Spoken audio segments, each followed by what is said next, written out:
네, 안녕하세요. 신박사 인사드리겠습니다. 2022년 8월 16일 신박사의 장마감 복귀 방송 하도록 하겠습니다. 오늘 시장 무난하게 양시장 모두 플러스 마감이 됐고요. 어차피 우리나라 시장 휴장일 동안 전체적인 글로벌 시장이 강세를 띄었기 때문에 오늘 시장 무난하게 흘러갔던 것 같습니다. 일단 반도체 업종 중심으로 이제 강세를 좀 띄었고요. 그리고 또 실적 발표가 오늘까지죠. 2분기 실적 발표가 오늘까지다 보니까 또 실적 발표가 나쁘지가 않아요. 우려했던 것보다 굉장히 좋은 어떤 실적들을 대부분의 기업들이 냈고, 또 성장 섹터의 주요 기업들, 바이오라든지 또 이제 2차전지 기업들도 호실적을 내면서 좋은 어떤 성과를 좀 주가 흐름을 좀 보여준 것 같습니다. 오늘 셀트론 헬스케어, 셀트론 제약도 실적 2분기 기준으로 이제 최대 매출액을 냈고, 또 이제 LNF도 이제 실적 굉장히 좋게 나오면서 2차전지 섹터도 역시나 이제 시장에서 좋은 어떤 분위기를 좀 냈네요. 반도체 쪽이 오늘 좀 강세였는데요. 특별한 이유라기보다는 좀 저점, 낙폭과대에 따른 어떤 반발 매수가 좀 작용이 됐던 것 같고, 어쨌든 전체적인 시장 우호적인 분위기상 업종별로 좀 순환매가 도는 흐름이 좀 전개되는 것 같습니다. 오늘 시장 정리해 보도록 하죠. 지수 마감부터 해보죠. 오늘 코스피 지수 0.2% 상승해서 2533포인트, 거래대금은 7.8조, 상승 종목 수가 비등하네요. 양시장 모두 400종목. 그리고 코스닥 지수는 0.37% 상승 834포인트로 역시나 상승 종목 하락 종목 수가 비등했던 그런 장세. 그러니까 지금 지수는 별 중요도는 떨어지는 거죠. 종목별 장세로 흘러가는 것 같고요. 오늘 코스피 코스닥 수급도 큰 변동성은 없네요. 외국인이 그래도 양시장에서 각각 500억, 그리고 코스닥은 1200억이나 순매수를 했고, 대부분 IT 섹터에서 이제 순매수를 했죠. 기관은 각각 200억, 코스닥은 500억 순매도. 선물 쪽은 큰 변동은 없었네요. 해외 시장은 이제 미국장은 상승, 어제 상승으로 또 마감했고요. 0.6% 상승 나스닥이, 다우랑 S&P도 0.4% 강세. 일본 증시는 보합 정도 마감했고, 홍콩은 1% 약세, 대만하고 상해는 이제 강보합 마무리됐고요. 일단은 보합권 등락이 좀 펼쳐지는 아시아 장세, 그리고 한국 증시도 강세긴 하지만 사실 미국장보단 훨씬 좀 약한 기조였네요. 지수 차트를 보면요, 코스피 지수 차트는 계속 5일선 타면서 상승하는 구도를 보여주고 있고, 코스닥도 마찬가지로 5일선을 타면서 상승 구도를 계속 이어가고 있습니다. 수급 보면 이제 전기전자 섹터에서 오늘 수급이 들어왔고, 외국인들, 코스닥도 마찬가지로 IT 섹터 중심으로 이제 수급이 들어오는 모습을 좀 보여줬네요. 종목별로 보는 게 필요할 것 같아요. 오늘 특별한 지수 변동은 없으니까. 어쨌든 오늘 반도체 업종이 굉장히 강했습니다. 삼성전자 1.3% 강세, SK하이닉스가 3.6% 플러스 내면서 이제 반도체 중심의 어떤 강세 흐름 좀 내어준 것 같고요. 오늘 반도체 종목들 해성 DS도 2.7% 플러스, PSK, 테스 이런 전체적으로 반도체 장비주들도 강했고, 부품단의 기업, 소재 기업들이 좀 더 강했네요. 리노공업이 5.7% 상승으로, ISC도 강세, 심텍도 2% 강세, LX세미콘도 6.3% 강세를 보였네요. 솔브레인, 동진세미캠도 2%대 각각 반등하는 흐름을 보여줬습니다. 반도체 업종이 오늘 가장 강한 기조의 흐름을 보여줬고, 오늘 삼성 SDI 1.4% 강세, 네이버 카카오는 2%씩 조정받았고요. 오늘 현대차 그룹주는 좀 조정, 현대차는 플러스인데 모비스가 좀 많이 빠졌네요. 3.5% 약세. 밑꼬리를 좀 그린 거 보니까 오늘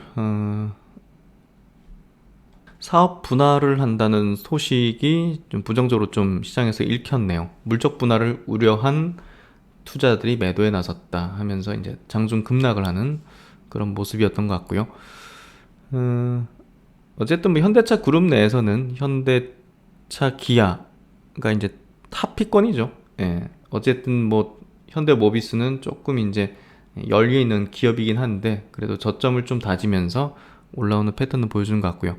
셀트리온이 1.4% 강세. 오늘 셀트리온 헬스케어 제약도 호실적 내면서 플러스 마감하는 흐름. L&F 오늘 실적 굉장히 좋았죠. 에코프로도 플러스. 전체적으로 괜찮았고요. 박셀바이오 바이오 섹터에서 이제 최근에 기술적으로 이제 차트적으로 좀 유의미한 어떤 흐름을 보였던 중장기평을 뚫어냈던 박셀바이오 오늘도 21% 급등하는 임상 발표를 앞두고서 좀 기대감을 좀 불어일으키는 모습인 것 같고요. 컴투스가 7.5%. 오늘 한국에서 이제 신작 출시했죠. 예, 뭐 인기 순위는 좀 높은 것 같은데 일단 해외 시장의 어떤 동향이 좀 중요하니까요. 예, 그래서 그래도 바닥을 탈출하는 기대가치는 좀 받는 모습인 것 같습니다. 그리고 이제 ST 큐브가 이제 면역 항암제 지금 파이프라인을 미국에서 이제 하고 있는데 뭐 일상 단계긴 하죠. 참 커버하지 않는 바이오주긴 하지만 최근에 굉장히 가파르게 올랐네요. 한 4배 정도의 어떤 가파른 상승을 좀 낸 기업이네요. 참 어렵습니다. 어떻게 보면 약간 좀 소위 이제 조금 이제 기술적으로 완전히 검증이 되지 않은 그런 주식들이 보통 이제 급등을 하죠. 그 이유는 이제 일반 그 개인들의 물량이 많이 좀 없는 그런 단계에서 이제 끌어올리는 어떤 형태가 벌어지는데요. 그런 쪽이라고 보시면 될 것 같습니다. 그래서 그런 어떤 흐름이고, 외국인과 기관의 오늘 동시 순매수 쪽 보면요. 오늘 뭐 삼성자 하이닉스 쪽이 가장 많은 동시 순매수 종목이네요. 그리고 2차전지 쪽은 실적 이번에 다 좋게 나오면서 수급이 재차 붙는 형태, L&F, 삼성 SDI, 그리고 하나솔루션도 미국 이제 IRA 이제 법안 통과에 또 수혜주로 부각이 되고 있죠. 현대오토협은 이제 현대차 그룹 내에서 가장 성장성이 높은 이제 기업이고, 삼양식품도 이제 실적 굉장히 좋게 나왔죠. 수출이 엄청나게 폭발적으로 이제 성장했고, 또 이제 밀양 공장 가동되면서 이제 캐파가 이제 외형 성장이 좀 벌어지는 그런 단계로 가는 것 같습니다. 중간 배당이 이제 굉장히 크게 나왔죠. 중간 배당을 와 이렇게 많이 할 줄은 몰랐는데 요 기사에는 나오진 않은 것 같고, 어쨌든 이제 중간 배당도 굉장히 크게 하는 걸로 나오면서 수급이 좀 많이 붙는 것 같습니다. 코스닥 넘어가서 오늘 반도체 종목들 많이 수급이 붙었죠. 동진세미캠이라든지 리노공업, 솔브레인 이런 기업들, 주성엔지니어링도 오랜만에 보이네요. 바이오 종목들 보면 보로노이, 시제는 뭐 사실 끝났죠. 시제는 시세가. 루트로닉은 그래도 이제 실적 퍼포먼스를 내면서 좋은 어떤 성과. HK 이노엔도 올라오는 형태 좀 벌어지고 있고요. 어쨌든 이제 종목별 장세가 이제 본격화되는 것 같습니다. 이제 지수의 중요도는 좀 낮기 때문에 종목 선정이 가장 중요한 포인트고, 어쨌든 뭐 모멘텀이 강력하고 또 실적이 이제 제일 중요하니까요. 실적적인 부분이 확실히 나와주는 그런 기업적에 대한 투자 전략이 지금 필요한 구간 같습니다. 종목은 여기까지 좀 체크해 보도록 하죠. 먼저 오늘 셀트론 헬스케어 이제 실적, 이분 뒤 실적 나왔죠. 실적 분석부터 한번 해보도록 하죠. 내년도까지 이어지는 실적의 흐름을 우리가 좀 가늠해 볼 수 있는 그런 어떤 실적 발표였다고 좀 생각이 되고요. 일단은 이제 매출액 단으로 컨센서스 부합하는 정도가 나왔습니다. 5천억 정도 나왔고, 별도로는 이제 4,600억 정도 이제 나오는 어떤 실적을 보여줬고요. 특히나 이제 직판 체제 전환에 따른 이제 매출 조정에도 불구하고 이 다양한 어떤 지역에서의 매출이 고르게 성장했죠. 북미, 중남미, 아시아 등 전 지역에서 매출이 고르게 성장하면서 2분기 최초 이제 5천억 원대 이제 매출을 달성했고요.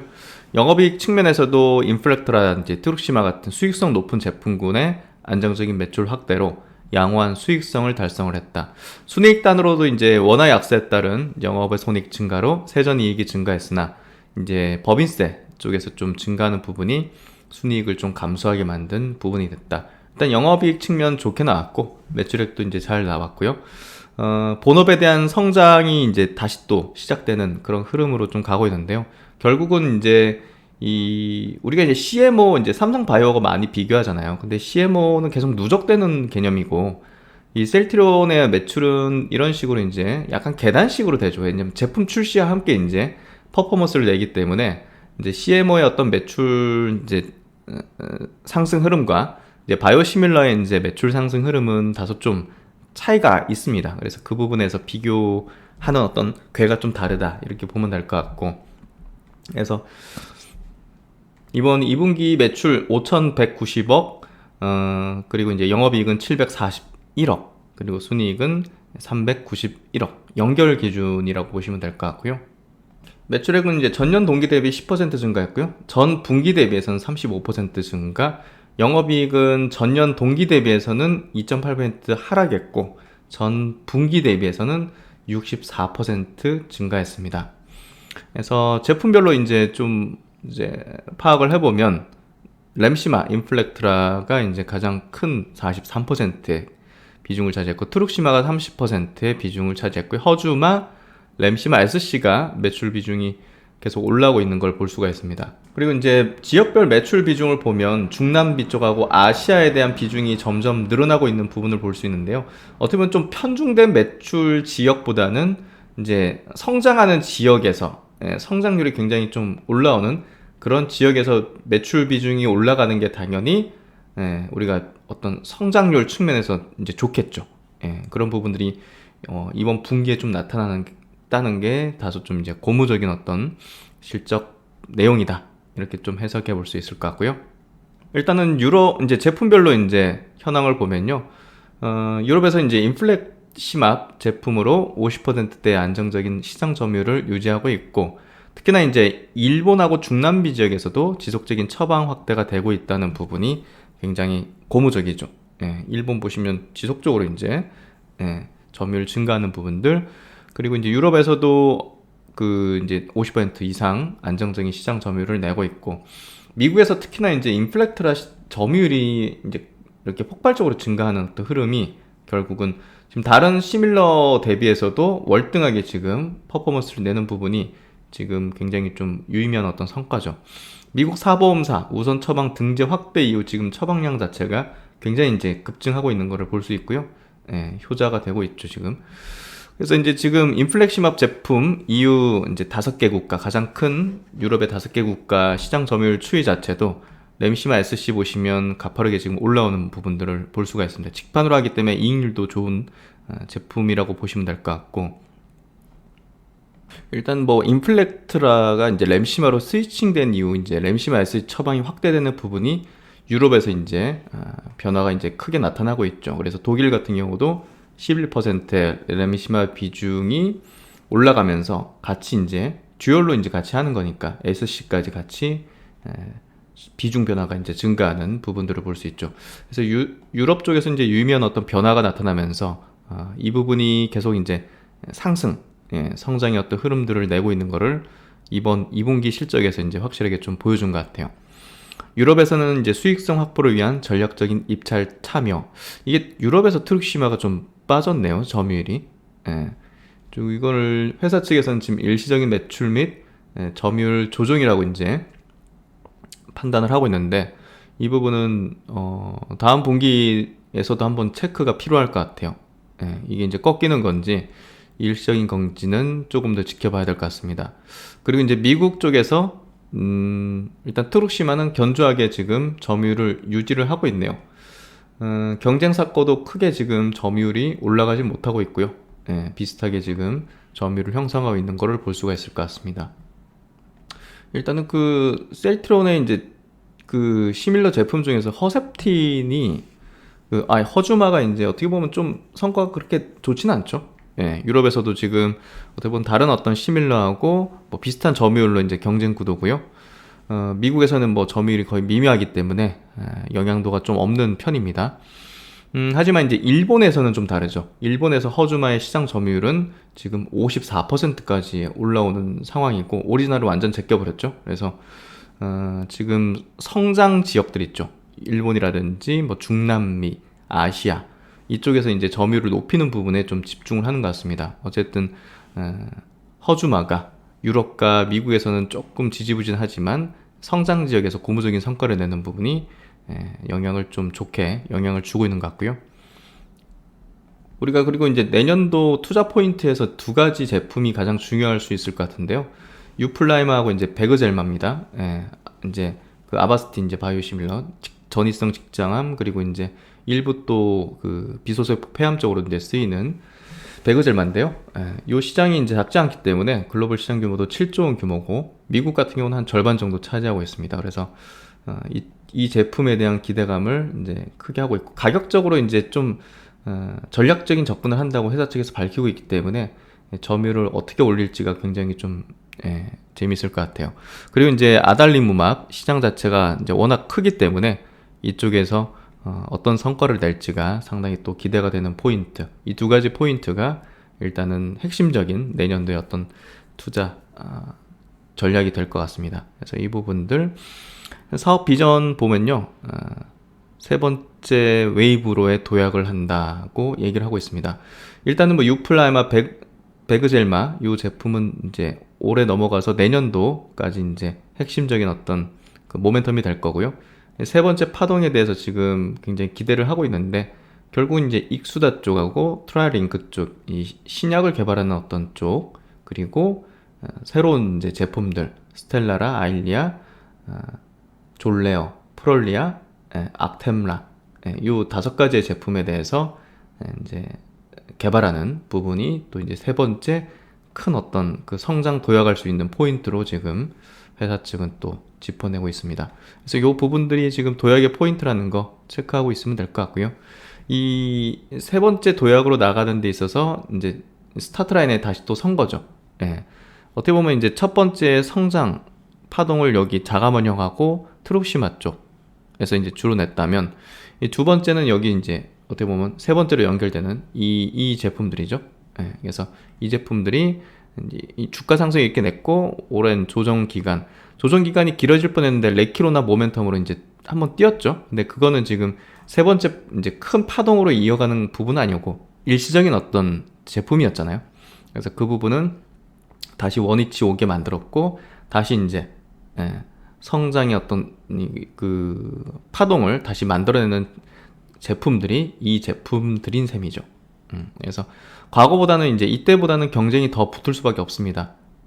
도전하는 기업들도 많이 늘어났고 또 가격적으로 다운시키면서 이제 퍼스트 무버의 어떤 지위가 약화되는 것도 우리가 또 확인했었고 트룩시마 뒤집어졌잖아요. 그래서 이런 것들을 통해서 녹록치 않은 어떤 경쟁 환경이 되겠지만 뭐 그럼에도 불구하고 이제 이 시장 규모 자체가 워낙 크게 열리기 때문에 이 부분에서 성장의 어떤 도약들을 해내는 그런 과정으로 나가게 될 것 같습니다. 그래서 이제 포트폴리오를 계속 확대하는 그 전략을 통해서 22년도 6개 바이오시밀러 출시해서 26년도 되면 아까 이제 보여드린 그 5개 제품까지 개발을 완료해서 26년까지는 11개 제품에 대한 출시를 완료하겠다. 최근에 이제 5년 정도의 연평균 매출 성장률 자체는 18% 정도 되네요. 근데 이제 보시면 꾸준하게 이렇게 우상향 기조가 아니라 약간 계단식이에요.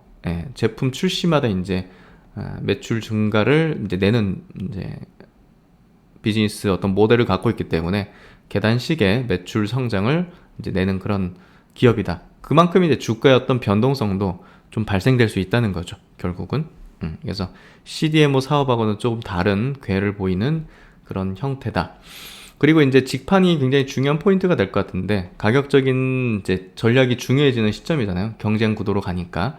그래서 유통 구조 자체도 재빠르게 이제 올해 기준으로 한 30%의 직판 비중 그리고 25년쯤 되면 거의 대부분 90%까지 올라가는 직판 비중을 이제 목표로 지금 잡고 있다는 부분도 이제 다른 이제 그 기업들과 이제 좀 차별화된 이제 포인트죠. 그래서 빅팜이 하는 그런 바이오시밀러 뭐 화이자 같은 업체들은 뭐 당연히 자기들이 유통 이제 네트워크를 갖고 있기 때문에 훨씬 유리하겠지만 일단 셀트로는 불리한 과정 속에서도 성과를 이뤄냈고 지금부터는 또 대등하게 또 직판 구조를 이렇게 만들고 있습니다. 유럽은 만들었고 지금 미국 쪽으로 이제 뻗어나가는 그런 어떤 과정들을 펼치게 될 것 같고요. 이런 부분들이 또 긍정적인 포인트가 될 것 같네요. 그래서 이제 파이프라인 구도를 이렇게 또 회사 측에서 올려놨네요. 일단은 허가 획득 받은 제품, 요 제품들이 이제 나란히 또 출시하게 되고요. 또 이제 개발하고 있는 거, 임상 3상 진행 중이고, 또 악템라도 이제 삼상 승인을 받았기 때문에 이제 임상 진행하죠. 그래서 요 5개 제품까지 이제 앞으로 차곡차곡 또 승인 과정을 거치게 될 것 같습니다. 우리가 이제 2차전지 섹터에 대해서 이제 투자 전략을 짤 때, 미국 시장의 어떤 고성장에 어떤 포커스를 좀 두는 게 필요하죠. 근데 이번에 통과된 그 인플레이션 감축법, IRA라는 이제, 법안이 통과됐습니다. 그래서 이게 반려가 되는 데는 바이든 대통령 서명만 남게 되는데요. 이 부분을 우리가 좀 고려해서 종목들을 선별하는 게 조금 더 필요할 것 같아요. 어쨌든 이 법안의 핵심은요, 미국에서 돈을 벌려면 미국 및 미국의 우방국에서 만들어라. 예, 결국 이제 중국을 겨냥한 것 같아요, 결국은. 그래서 그런 부분에서 어쨌든 2차 전지는 이제 많은 또 광물, 소재가 필요하고 그 많은 부분을 또 중국에서 또 조달하고 있습니다. 우리나라 같은 경우는. 그래서 그 중국으로부터 조달하는 부분들을 이제 바꿔야 되죠. 자체적으로 만들던 다른 어떤 우방국에서 이제 뭐 미국처럼 뭐 캐나다라든지 뭐 호주라든지 뭐 이런 데서 수입하던 해서 그 부분을 좀 바꿔야 되는 어떤 상황에 놓여 있고요. 이런 법안에도 불구하고 자체적인 어떤 밸류체인을 수직 결여를 가지면서 유리한 구도에 놓인 기업이 있죠. 바로 이제 포스코 케미칼이라 보면 될 것 같은데요. 최근에 주가 상승도 굉장히 가파른 이유가 이런 어떤 뭐 다른 기업 대비해서 훨씬 우호적인 어떤 환경에 좀 처해 있다고 볼 수 있을 것 같아요. 이제 이 법안 통과를 통해 가지고 이제 뭐 전기차 시장의 어떤 성장, 또 바이오 섹터도 이제 뭐 당연히 법안에 통과 이제 포함되기 때문에 헬스케어 업종도 이제 성장하는 부분인데 2차 전지 부분에서 이제 이 업종이 성장하는데 유리한 어떤 법안이긴 하지만 그 안에서 차별화된 어떤 모습을 띌 수밖에 없다는 거죠. 특히 이제 우려 국가에서 제조된 부품과 채굴 재련, 리사이클된 광물이 포함되면 이 보조금 혜택이 완전 제외돼 버리기 때문에 하여튼 굉장히 중요한 어떤 법안이 통과했다 이렇게 좀 이해하시면 될 것 같아요. 그래서 2차 전지 같은 경우 미국 공장 건설에서 광물 자원 확보까지 직접 나선다. 장기적으로 볼 때는요, 중국 2차 전지 기업들의 미국 진출이 이제 어려워졌기 때문에 국내 이제 2차 전지 3사가 어쨌든 뭐 수혜보고 피해보고 하는 뭐 막 그런 이제 손익계산이 이제 떨어지잖아요. 그럼에도 불구하고 장기적으로는 수혜가 될 것이다. 이렇게 좀 해석할 수 있고요. 그 안에서도 이제 소재 업체 들어가면 또 이제 유리한 어떤 구도에 있는 기업들이 있는 거죠. 그래서 이 이제 한국자전거 리포팅인데요. 소재 기업들이 반드시 대응해야 하는 영역이다. 중국산 광물을 사용하거나 중국의 생산 공장이 있는 2차 전지 소재 밸류 체인의 미국 수출이 어려워질 것이다. 이는 한국 소재 밸류 체인의 미국 진출을 가속화한다는 점에서 호재다. 미국은 중국 등의 의존도가 높은 광물을 우방국에서 수입하도록 독려를 하고 있다. 따라서 미국산 전기차에 2차 전지 소재를 공급하는 한국 업체들은 광물을 미국의 우방국에서 수입하도록 조치해야 한다. 대표적인 광물은 리튬, 니켈, 코발트다. 이외에도 흑연, 망간, 구리 등에 대한 모니터링이 필요하다. 그룹사를 통해서 2차 전지에 필요한 소재와 원자재 밸류체인을 모두 갖고 있어. 포스코 홀딩스를 통해서 이제 조달하잖아요. 그래서 미국 진출이 더 용이해진 포스코 케미칼이 대표적인 이제 수혜업체다. 그래서 장기적으로 볼 때도 이제 포스코 케미칼에 상당한 또 우호적인 환경이 좀 만들어지는 것 같고요. 그만큼 메리트가 높은 기업이 될 것 같습니다. 그래서 이제 이 법안에서 이제 셀 3사 중에서는 당연히 LG에너지 솔루션이 가장 이제 수혜 대상이 될 수밖에 없겠죠. 가장 빠르게 이제 이런 어떤 대응을 하고 있다 보시면 될 것 같고, 국내 3사 중 가장 활발하게 이 업스트림 지분 투자 및 장기 공급 계약 확대를 통해서 공급망의 안정성을 확보하기 위해 노력을 기울이고 있다. 글로벌 광물 업체들과 직접 장기 공급 계약을 맺고 조인트 벤처 컨소시엄 구축을 통해서 소재 공급망을 구축 중에 있죠. 그래서 유럽과 미국 쪽에 이제 해외 공장 진출 규모가 이제 뭐 3사 중에서도 가장 압도적으로 크기 때문에 어쨌든 안정적인 밸류 체인을 확보하려는 노력을 계속적으로 이제 하고 있었고, 북미 쪽에서 보면 중장기 소재 현지화율 목표를 양극재 30%, 음극재 30%, 분리막 60%, 전액은 100%라고 이제 발표를 했습니다. IRA 이 법안에 따른 어떤 요건을 충족하기 위해서는 양극재와 음극재 현지화율을 더 높여야 됩니다. LG화학과 포스코 케미칼이 미국 현지 공장 건설을 준비하고 있어서 이 부분을 충족하는 데 있어서 큰 어려움은 없어 보인다. 또한 북미 지역에서 캐나다 리사이클링 회사인 이제 회사 이름도 리사이클이네요. 리사이클과 협업하여 다양한 광물 조달도 준비 중에 있다. 이제 폐배터리 쪽으로도 해서 조달하겠다 이거죠. 그래서 소재 업체 이 법안 통과로 이제 셀 업체는 LG 에너지 솔루션이 가장 큰 수혜를 보게 되고요. 또 소재 업체로는 당연히 포스코 케미칼이 가장 큰 수혜 대상이 될 것이다는 게 요 리포트에서 좀 얘기하는 것 같고요. 그렇게 좀 결론 지어질 수 있을 것 같습니다.